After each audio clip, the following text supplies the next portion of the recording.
नमस्कार, मैं स्वागत है उत्तराखंड में खबरें विस्तार से। कालाडूंगी विधायक और पूर्व मंत्री वंशीधर के भगत के आगामी विधानसभा चुनाव को लेकर बड़ा बयान दिया गया। उनमें से स्पष्ट कहा कि अभी रिटायर नहीं हुए और एक टर्म की चुनाव के लड़ेंगे। साथ ही ये भी कहा कि यदि पार्टी उन्हें टिकट नहीं देती तो उनके पुत्र विकास भगत सिंह कालाडूंगी से चुनाव लड़ना चाहिए। भगत ने कहा कि अंतिम निर्णय और पार्टी के नेतृत्व में होगा, लेकिन वो सक्रिय राजनीति में और मैदान छोड़ने की मूड नहीं है। उन्होंने कहा कि बयान ऐसे समय में आए कि जब सीट पर कोई दावेदार सक्रिय बताए जा रहे हैं। राजनीतिक गलियारों में इस परिवार के राजनीतिक विरासत बनाए रखने के लिए संकेत तौर पर देखा जा रहा है। अब भी सबकी नजर पार्टी के नेतृत्व में फैसले पर टिका है। मुझे कोई दिक्कत नहीं है, कौन क्या कर रहा है मुझे कोई दिक्कत नहीं है, सब करे। लेकिन मैंने ये कहा था कि अभी मैं रिटायर नहीं हुआ, लेकिन अब पार्टी रिटायर कर देगी तो मैं क्या करूंगा। तो ये अपने मन की बात है कि मैं रिटायर नहीं, तो मैं सोचता हूँ कि अभी एक आध टर्म तो हमारा चलेगा ही चलेगा।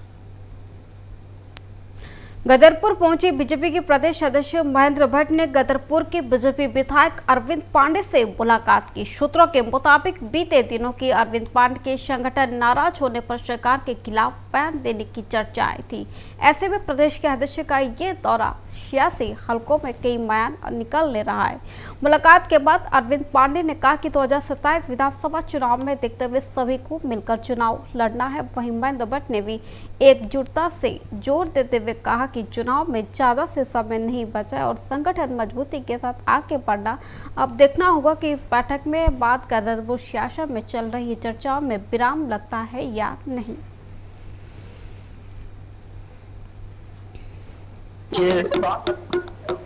इस देश के प्रधानमंत्री मोदी जी एक सामान्य कार्यकर्ता को राष्ट्रीय अध्यक्ष बनाते हैं, नितिन नवीन जी को, और खड़े होकर बोलते हैं कि यही हमारे बॉस हैं। तो ये प्रधानमंत्री का ये संदेश है ना, प्रत्येक कार्यकर्ता को इसको मानना चाहिए। हमारी पार्टी का संविधान ही यही है।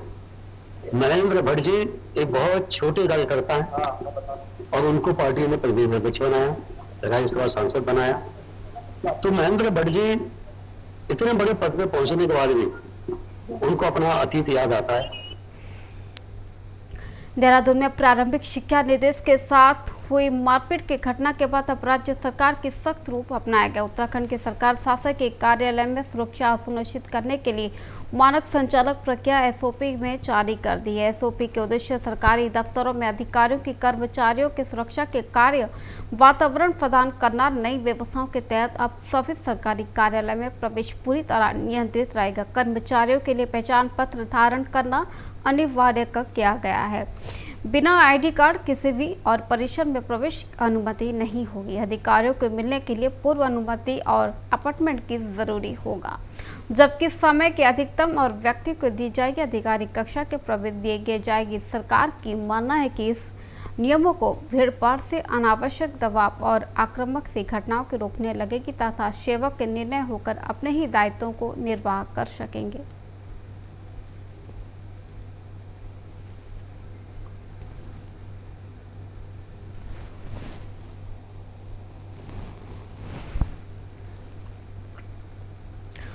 उत्तराखंड की सरकार बेटियों के जन्म से लेकर शिक्षा का रोजगार तक उन्हें शिक्षक बनाने के लिए लगातार कदम उठा रही है। मुख्यमंत्री पुष्कर सिंह धामी के नंदा गोरा योजना के तहत 33,000 से अधिक बालिकाओं के खातों में डेबिट के माध्यम से 1 अरब 45 करोड़ 93 लाख रुपए की धनराशि हस्तांतरित की जाएगी। योजना के तहत जन्म से 11,000 12वीं पास करने वाले 51,000 रुपए की सहायता से दी जाती है। अब तक ये लाखों बेटियों की योजना को लाभ उन्नति हो चुका है।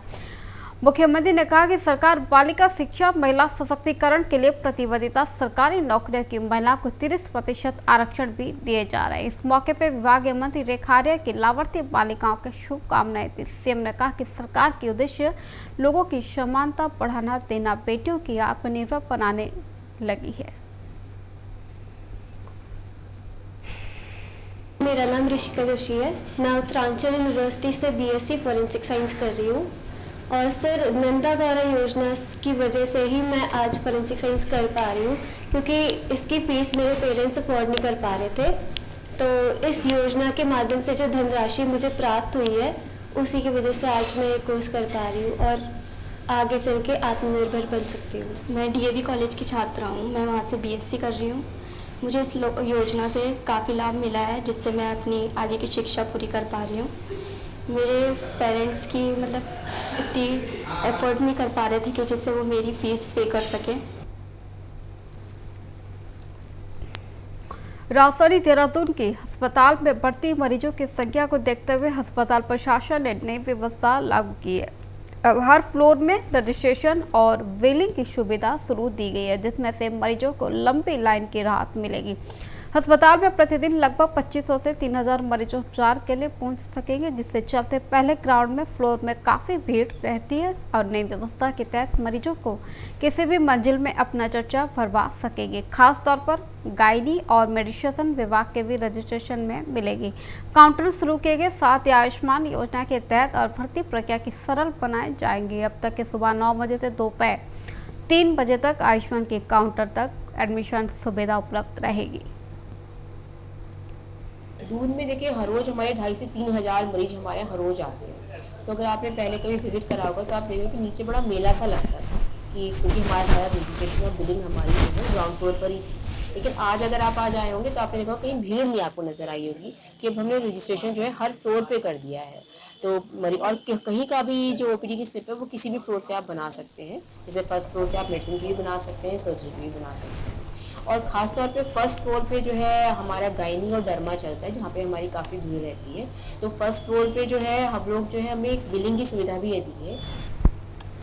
राजधानी देहरादून में रिसेप्शन के नंदा किन्नौरी वशी कॉलोनी में 114 परिवार के मशहूरी देहरादून के विकास प्राधिकरण के अंतिम नोटिस जारी किया है।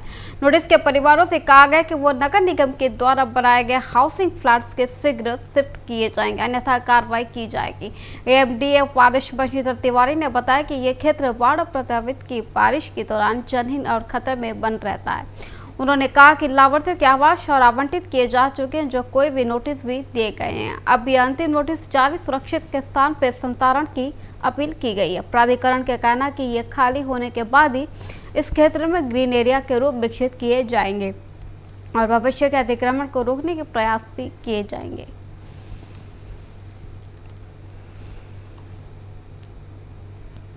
ये 114 परिवार हैं और वो लोग चूंकि जो फ्लड प्लेन एरिया यानी जो बाढ़ से प्रभावित क्षेत्र है उसमें रह रहे हैं और कभी भी बारिश के समय या बाढ़ के समय ये जीवन पर खतरा उत्पन्न हो सकता है, जनहानि की आशंका है। तो सुरक्षित जगह पर नगर निगम के द्वारा उनको देने के लिए आवास बनाए गए हैं। उस आवास का आवंटन भी जो लाभार्थी हैं उनको कर दिया गया है। इसके बावजूद कई बार हम लोगों ने कहा भी, नोटिस भी।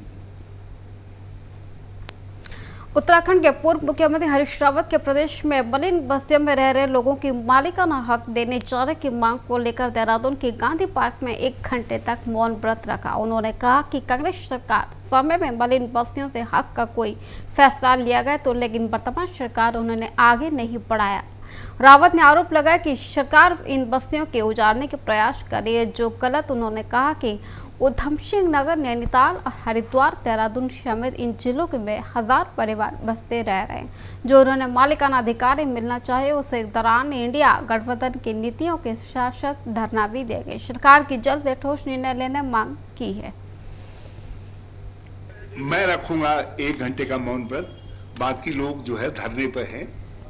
ये इंडिया गठबंधन के साथियों और कुछ जो हमारे संघर्ष के संगठन हैं, उन्होंने इस राज्य के अंदर कुछ ऐसी समस्याएं उठ करके खड़ी हुई हैं, जिन समस्याओं के कारण लाखों लोगों के सामने अपने छत बचाने का, अपने परिवार को बचाने का, अपनी जिंदगी भर की कमाई और श्रम को बचाने का प्रश्न पैदा हो गया है।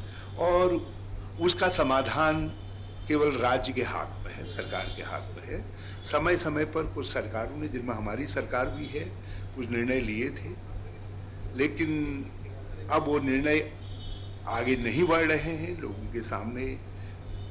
जैसे कुछ जगहों खत्ते, गूठ, टोंगिया गांव आदि हैं।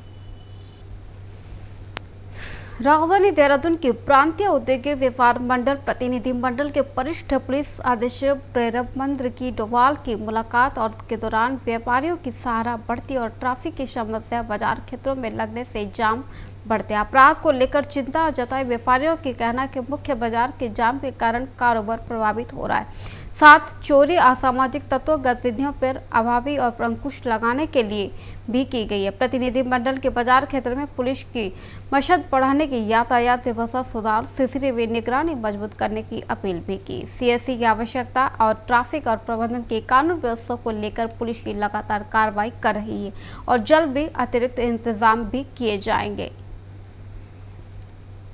उद्योग व्यापार मंडल महानगर देहरादून की ओर से नवनियुक्त एसएसपी साहब प्रविंदर डोभाल जी से आज मिलने का एक हमने समय मांगा था।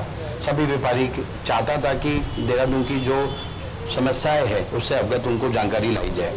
तो आज सभी हमारे हनुमान चौक का क्षेत्र हो, तिलक रोड का क्षेत्र हो, पलटन बाजार, राजपुर रोड या धर्मपुर चौक हो या इंदिरा मार्केट का हो या आपका कोलाघाट चौक हो, सब प्रेम नगर का हो, सारे बाजारों के व्यापारियों को ने यहाँ आकर अपनी जो समस्या है उस जटिलताओं को एसएसपी साहब से जानकारी में लाए, जिससे वो निवारण हो सके जानकारी समस्याओं का।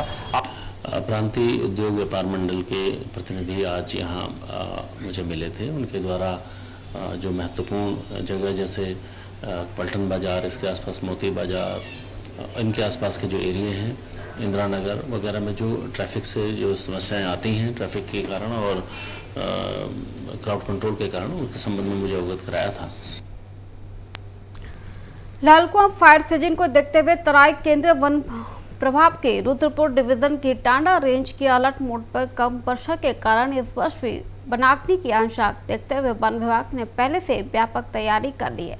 रेंजर के रूप नारायण गौतम ने बताया कि रेंज के सभी बीटों को अतिरिक्त और फायर की वार्चर के तैनात किए गए हैं, जो आग लगने की सूचना भी देने के साथ प्रारंभिक स्तर पर उसे नियंत्रित करने का काम करेंगे। आग फैलने की रोकने के लिए प्रत्येक बीट 10 से 15 किलोमीटर तक फायर और लाइन को मेंटेनेंस किया गया है। वन के तराक स्तर पर विशेष टास्क फोर्स की गठन भी किया गया और रेंज के कार्यालय में क्लू स्टेशन की स्थापित भी किए गए, जहां से त्वरित सूचना और कार्रवाई सुनिश्चित की जा रही है। ग्रामीण के क्षेत्रों में स्कूलों और जन जागरूकता अभियान चलाए जा रहे, जो विभाग के लोगों से अपील की है कि जंगल का कहीं भी आग देखे तो तुरंत सूचना दें, क्योंकि जन सहयोग और वनाग्नि के नियंत्रण क्षमता नहीं है। ये फायर सीजन हमारा शुरू हो चुका है 16 फरवरी से, और हमारे द्वारा रेंज की जो मुख्य मार्ग हैं उसको चार तरफ 10-10 मीटर चौड़ी फायर लाइनें काटी गई हैं, प्लाटों की फायर लाइनें काटी गई हैं। जो वन मार्ग हैं उनको दोनों साइड फायर लाइनें काटी गई हैं, और जो हमारे सागौन के एरिया है उसमें हम कंट्रोल वर्निंग कर रहे हैं। और हमारे द्वारा जो हमारे पुलिस स्टेशन है, सभी पुलिस स्टेशन में 2 फायर वाचों की तैनाती कर दी गई है, जो लगातार क्षेत्र की मॉनिटरिंग कर रहे हैं। अगर कहीं कोई आग लगती है तो उस पर हम प्रभावी नियंत्रण करेंगे। और सबसे बड़ी बात यह है, इस बार राज्य सरकार ने इस वनाग्नि को आपदा घोषित कर दिया है, तो इसमें कई विभाग हैं जो हमारा साथ देंगे। देहरादून के रायपुर स्थित प्राथमिक शिक्षा परिषद के निदेशालय में स्कूल की मान्यता नाम परिवर्तन की जुड़ी फाइलों को लेकर हंगामा मामला तूल पकड़ते जा रहा है। भाजपा के विधायक समर्थक के द्वारा कथित मारपीट के तोड़फोड़ वीडियो सोशल मीडिया पर तेजी से वायरल हो रहा है, जिसके बाद शिक्षक आक्रोश में विपक्ष ने सरकार हमलावर से इस मामले को भाजपा के वरिष्ठ नेता विधायक विनोद चंबोली ने घटना को अप्रत्याशित बताते हुए उन्होंने कहा कि निदेशालय में कर्मियों के समर्थक के बीच ये गमगमाही कोई भी पूर्व और नियोजित घटनाक्रम नहीं है, तो दोनों के पक्ष की ओर से एफआईआर दर्ज कराई गई है। मामला कानूनी प्रक्रिया में ही विधायक की आक्रोशित शिक्षक की शांति बनाए रखने की अपील करते हुए कहा कि जनप्रतिनिधियों के और विभागों के बीच बेहतर समन्वय जरूरी है, ताकि किसी भी कार्य के बाद न उत्पन्न हो। अप्रत्याशित घटना है, चाहे निदेशालय के कर्मियों के लिए हो, चाहे माननीय विधायक और उनके सहयोगी जो वहाँ पर मौजूद थे उनके लिए रहा हो। मैं नहीं समझता कि कोई पूर्व नियोजित ऐसा कोई घटनाक्रम वहाँ पर हुआ है कि कहीं शिक्षा निदेशालय के लोग पहले से कोई तैयार थे या यहाँ से जो लोग गए थे वो कोई झगड़ा करने के लिए गए थे, लेकिन अप्रत्याशित एक घटना घट गई, आपस में वाद विवाद हो गया। अब उसके दो नज़रिए हैं, एक तो कानून अपने नज़रिए से देख रहा है, दोनों पक्षों से FIR लॉन्च हुई है और कानूनी प्रक्रिया भी चालू है, उसमें जिस तरह से भी पुलिस को अपना काम करना वो कर रही है। उत्तराखंड के हल्द्वानी में वनभूल रूप से इलाके में रेलवे जमीनी अवैध कब्जे को लेकर दायरा याचिकाओं को सुप्रीम कोर्ट ने अहम आदेश दिया। शीर्ष अदालत में स्पष्ट किया गया कि संबंधित भूमि रेलवे में कोई उसका उपयोग अधिकारी भी रेलवे के पास नहीं रहेगा। कोर्ट का कहना है कि याचिकाकर्ता को यह दावा नहीं कर सकते कि उन्होंने उस स्थान पर स्थानीय रूप से बताया रखा जाए। साथ ही अदालत ने निर्देश दिया कि संभावित विस्थापित और प्रभावित परिवारों को पहले से पहचान किया जाए ताकि यदि हटाने में कार्रवाई होती तो रेलवे राज्य सरकार मिलकर पात्र परिवार की 6 महीने तक प्रति महीना 2000 रुपए की सहायता देंगे। इस फैसले पर भी भाजपा के प्रदेश प्रवक्ता कुबेर जपेंद्र ने कहा कि सरकार का पहले से अतिक्रमण हटाना कार्रवाई कर रही थी और अब सुप्रीम कोर्ट के आदेश के बाद प्रक्रिया को आगे बढ़ाया जाएगा। उन्होंने कहना है कि सरकार की और प्रशासन कानून के अनुसार अपना काम करेंगे। इसमें अनेकों जगह रेलवे की जमीन पर कब्जेदारी काबिज थे, तो जिसे लेकर धीरे धीरे रेलवे द्वारा भी और सरकारों द्वारा भी उस भूमि को अतिक्रमणकारियों से मुक्त कराने की दिशा में सार्थक प्रयास किए गए। ऐसा ही मामला हल्द्वानी का भी था। अब उसमें सर्वोच्च न्यायालय का निर्णय आया है कि वहां से अतिक्रमणकारियों को हटाया जाए और सरकार तो डेफिनेटली सर्वोच्च न्यायालय के निर्णयों का पालन करेगी, लेकिन साथ ही उसमें एक तथ्य निकल कर ये आया है कि जिन लोगों के पास उचित दस्तावेज है और जो बरसों से वहां बसे हुए हैं, तो सरकार उनके पुनर्वास के लिए प्रधानमंत्री आवास योजना के तहत कुछ निर्णय ले सकती है। ये थी आज तक की बड़ी खबरें। फिर मिलते एक नए बुलेटिन के साथ, तब तक के लिए नमस्कार।